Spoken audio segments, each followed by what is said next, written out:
Hello students. तो आज के इस वीडियो में आपका पुनः स्वागत है। आज हम चर्चा करेंगे कॉम्प्लेक्स सेंटेंस का जो दूसरा पार्ट है, जिसे हम कहेंगे एडजेक्टिव क्लॉज, उसके बारे में। तो आइए देखते हैं कि एडजेक्टिव क्लॉज किस प्रकार से बनाया जाता है और उसके क्या रूल्स हैं। तो आज हम उसी के बारे में डिस्कशन करेंगे। तो देखिए, तीसरा पॉइंट आपका चल रहा है कॉम्प्लेक्स सेंटेंस, और जिसमें कॉम्प्लेक्स सेंटेंस का दूसरा पार्ट है एडजेक्टिव क्लॉज। तो एडजेक्टिव क्लॉज हम किस प्रकार से बनाते हैं, इसके बारे में लिखा हुआ है। इसका निर्माण रिलेटिव प्रोनाउन तथा रिलेटिव एडवर्ब के द्वारा होता है। जब भी हम एडजेक्टिव क्लॉज बनाएंगे तो रिलेटिव प्रोनाउन और रिलेटिव एडवर्ब के द्वारा ही बनेगा।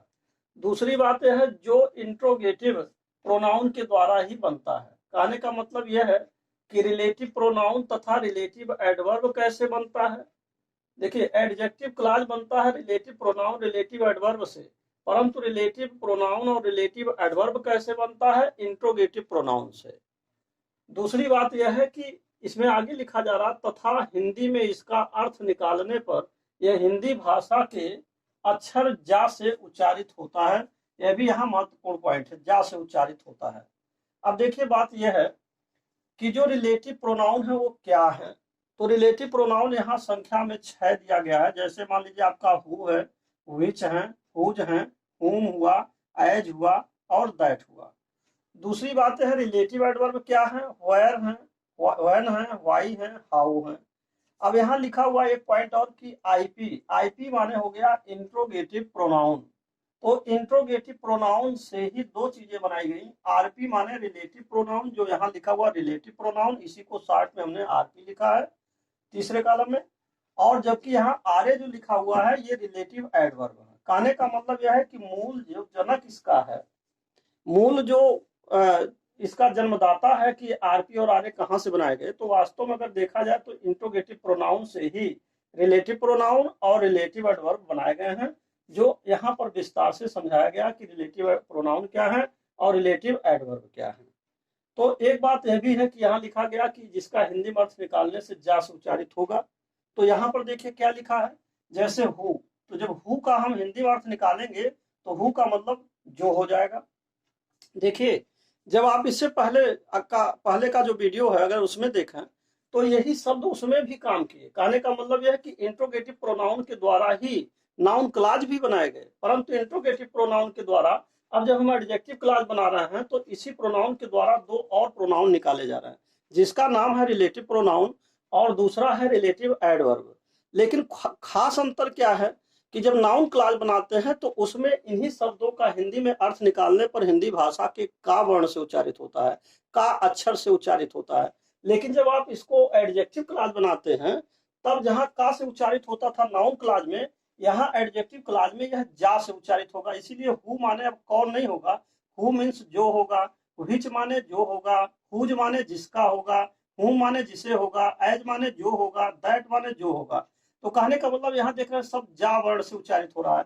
यहाँ देखिए वेयर माने जहां, अब वेयर माने कहाँ नहीं होगा। अगर नाउन क्लॉज होता तो कहाँ लिया जाता, लेकिन ये एडजेक्टिव क्लॉज है, यही खास फर्क है। तो वेयर माने जहां, व्हेन माने जब, व्हाई माने क्यों, जैसे लिखा है, या क्यों को आप कह सकते हैं ज्यों, इस तरह से। लेकिन हिंदी भाषा में जो है कई ऐसी भी स्थिति बन जाती है कि ज्यों का अर्थ लगाने से या ज्यों लिखने से उतना सटीक नहीं आता, इसलिए यहाँ क्यों लिख दिया गया है।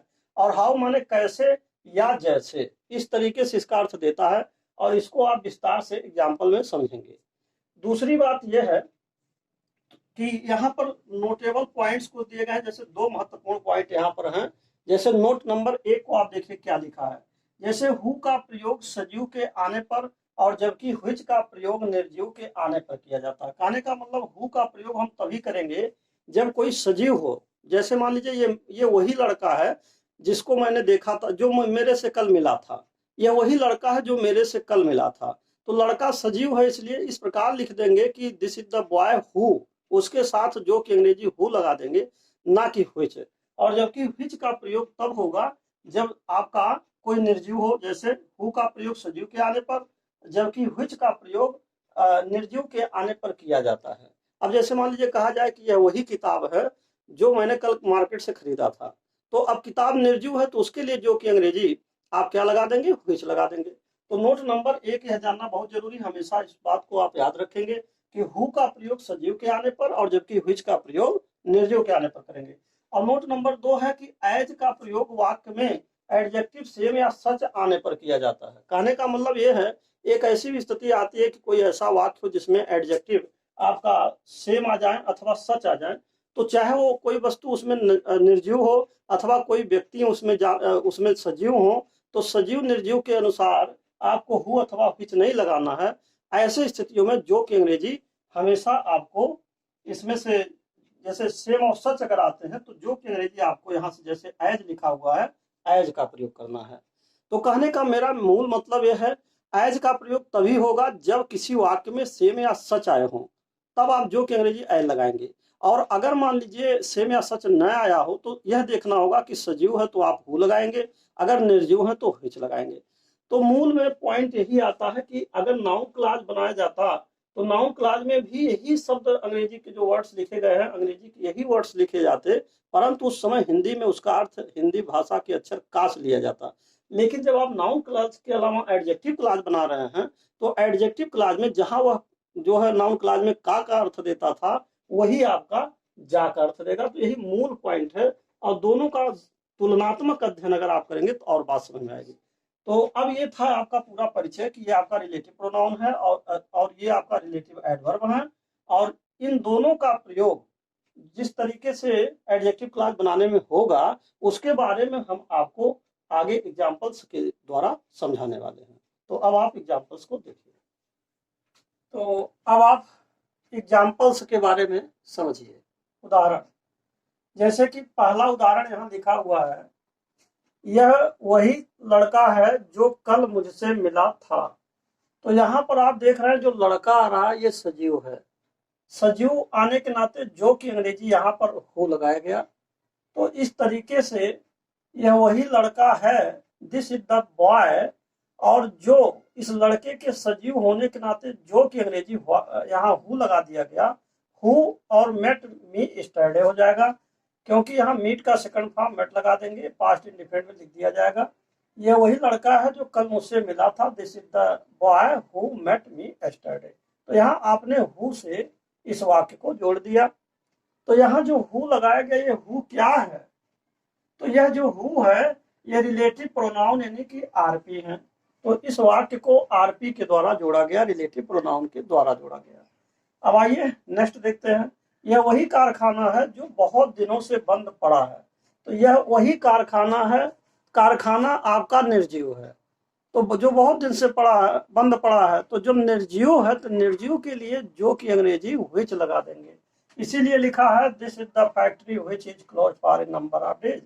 तो अब यहाँ देखना है कि जो व्हिच आया है यह क्या है, यह जो आपका व्हिच है यह आपका आरपी है। जैसे यहाँ हु जो था यह भी आपका आरपी है और व्हिच भी आरपी है, लेकिन हु का प्रयोग सजीव के लिए किया गया और व्हिच का प्रयोग निर्जीव के लिए, जैसा कि पीछे बताया जा चुका है। अब आइए उदाहरण नंबर 3 देखते हैं, यह वही समय है जब आपको पढ़ना चाहिए। तो यह वही समय है तो दिस इज द टाइम हो जाएगा, और जब आपको पढ़ना चाहिए तो व्हेन यू शुड रीड हो जाएगा, this is the time when you should read. तो अब यहाँ पर जो आप देख रहे हैं जो व्हेन आ रहा है ये क्या है, इसको व्हेन से जोड़ा गया। तो व्हेन आपका जो व्हेन है ये आरे हैं, यानी आरे का मतलब रिलेटिव एडवर्ब है, इसको रिलेटिव एडवर्ब से जोड़ा गया। उदाहरण नंबर 4 को देखिए, ये वह आपको तरीका बताएगा जिस प्रकार या किस प्रकार उसने समस्या हल की। तो यहाँ पर देख रहे हैं कि he will tell you the way, तो वह आपको तरीका बताएगा वे, और जिस प्रकार कहिए या किस प्रकार, अपनी हिंदी भाषा को सुदृढ़ करने के लिए अगर चाहे तो आप किस प्रकार भी लिख सकते हैं, नहीं तो इसका अर्थ जिस प्रकार भी दे रहा है ऐसा नहीं है, तो जिस प्रकार लिख सकते हैं या किस प्रकार। और how he solve the problem, अब यहाँ हाउ जो आ रहा है ये क्या है, हाउ भी आपका रिलेटिव एडवर्ब है, हाउ भी रिलेटिव एडवर्ब है। अब आइए उदाहरण नंबर 5 देखिए, यह वही कार है जिसको मैंने कल देखा था। तो इसे कहा जा रहा है this is the same car और एज। अब जब सेम आ जाए, देखिए अगर किसी भी वाक्य में एडजेक्टिव सेम, अगर किसी भी वाक्य में एडजेक्टिव सेम या सच आ जाए, कहीं भी किसी वाक्य में सेम या सच आएगा तो जो की अंग्रेजी एज लगाएंगे। तो जैसा कि पीछे बताया भी जा चुका है, तो यहाँ पर दिस इज द सेम काल लिखा गया, इसीलिए जिसको या जो की अंग्रेजी एज लगा देंगे। तो यहाँ पर एज क्या है, यहाँ पर जो एज है यह भी आपका रिलेटिव प्रोनाउन है, ये रिलेटिव प्रोनाउन की श्रेणी में आएगा। तो आपने देखा कि इन सभी वाक्यों को या तो रिलेटिव प्रोनाउन के द्वारा जोड़ा गया अथवा रिलेटिव एडवर्ब के द्वारा जोड़ा गया। तो इस तरीके से रिलेटिव प्रोनाउन और रिलेटिव एडवर्ब के द्वारा हम एडजेक्टिव क्लॉज बनाते हैं। अब एक बात और है, यहाँ कुछ पॉइंट नोट्स दिए गए हैं, इनको समझ लीजिए। नोट में नंबर 1 है the underlined words are adjective clause. कहने का मतलब जितने भी ये अंडरलाइंड वर्ड किए गए हैं, ये अंडरलाइंड जो वर्ड हैं, जितने भी अंडरलाइंड वर्ड्स हैं, यही आपका एडजेक्टिव क्लॉज है। कहने का मतलब यह है हु से लेकर के जितना सब एडजेक्टिव क्लॉज है, व्हिच से लेकर के जितना लिखा एडजेक्टिव क्लॉज है, व्हेन से लेकर के एडजेक्टिव क्लॉज है, हाउ से लेकर के एडजेक्टिव क्लॉज है, यहाँ एज से लेकर के एडजेक्टिव क्लॉज है। तो ये सब एडजेक्टिव क्लॉज है। पॉइंट नंबर 1 था, नोट नंबर 1 पहला पॉइंट। और दूसरा पॉइंट आपका है the words in the brackets में बी नाउन आर प्रोनाउन। अब एक बात और कहा जा रहा है कि जो कोष्टक में लिखे गए शब्द हैं, अब जैसे मान लीजिए आपका द बॉय है, जैसे यहाँ द फैक्ट्री है, जैसे यहाँ द टाइम है, इसी प्रकार द वे है, इसी प्रकार कार है। तो ये जो ब्रैकेट में लिखे गए लोग हैं, या तो यह नाउन होंगे अथवा ये प्रोनाउन होंगे। तो आइए देखते हैं क्या है। बॉय आपका नाउन है, फैक्ट्री आपका नाउन है, टाइम आपका नाउन है, वे जो लिखा है यह भी नाउन है, और कार जो है यह भी नाउन है। तो ये सब नाउन्स हैं, लेकिन इसमें प्रोनाउन का कोई उदाहरण नहीं है। तो प्रोनाउन का भी बन सकता है, जैसे मान लीजिए एक उदाहरण प्रोनाउन का भी समझ लीजिए। जैसे मान लीजिए इस तरीके से कि अगर कहा जाए कि एज यू, नहीं, इसको इस तरीके से देखिए, ये गलत हो गया है, आपको समझा रहे हैं। देखिए एक उदाहरण मैं आपको प्रोनाउन का दे रहा हूँ। जैसे अगर कहा जाए कि ही, और इसके बाद कहा जाए हु, ही हु, और इसके बाद कहा जाए राइट्स, और इसके बाद कहा जाए विल, और इसके बाद कहा जाए फॉर, यानी कि जो चढ़ेगा वही गिरेगा। तो यहाँ देख रहे हैं जो हु आ रहा है, यह हु से पहले जो ये ब्रैकेट में आने वाला शब्द है, तो यह नाउन नहीं है, और ये आपका जो क्या है, ये प्रोनाउन है। तो जब ये प्रोनाउन है तो यही बात हो रही है कि नाउन ये नहीं, ये प्रोनाउन है। यानी कि हु माने जो, वह जो चढ़ेगा गिरेगा। तो यह भी आपका एडजेक्टिव क्लॉज हुआ, इतना पूरा एडजेक्टिव क्लॉज हुआ। और ये एडजेक्टिव क्लॉज में हु जो आ रहा है ये आरपी हुआ, रिलेटिव प्रोनाउन हुआ। और इससे पहले जो ब्रैकेट में आया हुआ शब्द है, जैसे यहाँ सब ब्रैकेट में आया है नाउन है, तो ये ब्रैकेट में आया है आपका प्रोनाउन है। तो इस तरीके से नोट नंबर 2 में the words in the brackets में बी नाउन आर प्रोनाउन। तो इस तरीके से आपने देखा कि जो एडजेक्टिव क्लॉज है, एक पॉइंट और समझना कि एडजेक्टिव क्लॉज और नाउन क्लॉज में विशेष रूप से क्या अंतर आ रहा है। नाउन क्लॉज में भी यही सब शब्द प्रयोग किए जाते हैं, बस अंतर यह है हिंदी में उसका अर्थ जब निकालते हैं तो उसका हिंदी में अर्थ हिंदी भाषा के का अक्षर से होता है, और जब आप एडजेक्टिव क्लॉज बना रहे हैं तो ये हिंदी भाषा के जा अक्षर से शुरुआत होता है। जैसे मान लीजिए यहाँ जो हु आया, अब यहाँ पर देखिए हु का हिंदी निकालेंगे तो ये हिंदी वर्ण जा से देगा। इसी तरीके से आप देख रहे हैं यहाँ जो आया है वो विच का भी अर्थ जो होगा। यहाँ व्हेन का अर्थ देखिए जब आ रहा जा से शुरू है। यहाँ देखिए हाउ का अर्थ जिस प्रकार जा से अर्थ जिसको जा से शुरू है। तो जब एडजेक्टिव क्लॉज बनाते हैं तो जा से शुरू होता है, और जब नाउन क्लॉज होता है तो उसको हिंदी में हम का से शुरू करते हैं। तो इस प्रकार यह एडजेक्टिव क्लॉज अब यहीं पर समाप्त होता है, और इसके साथ ही वीडियो भी समाप्त होता है। और अंत में मैं आपसे यही कहूँगा कि यदि आप मेरे चैनल पर पहली बार हैं तो कृपया मेरे चैनल को सब्सक्राइब अवश्य कर दें, साथ ही साथ बेल आइकन भी प्रेस कर दें, जिससे कि जो भी नए वीडियोज मैं बना रहा हूँ उसका नोटिफिकेशन आप तक पहले पहुँच सके और आप उसका समुचित लाभ भी उठा सकें। And finally thanks for watching this video.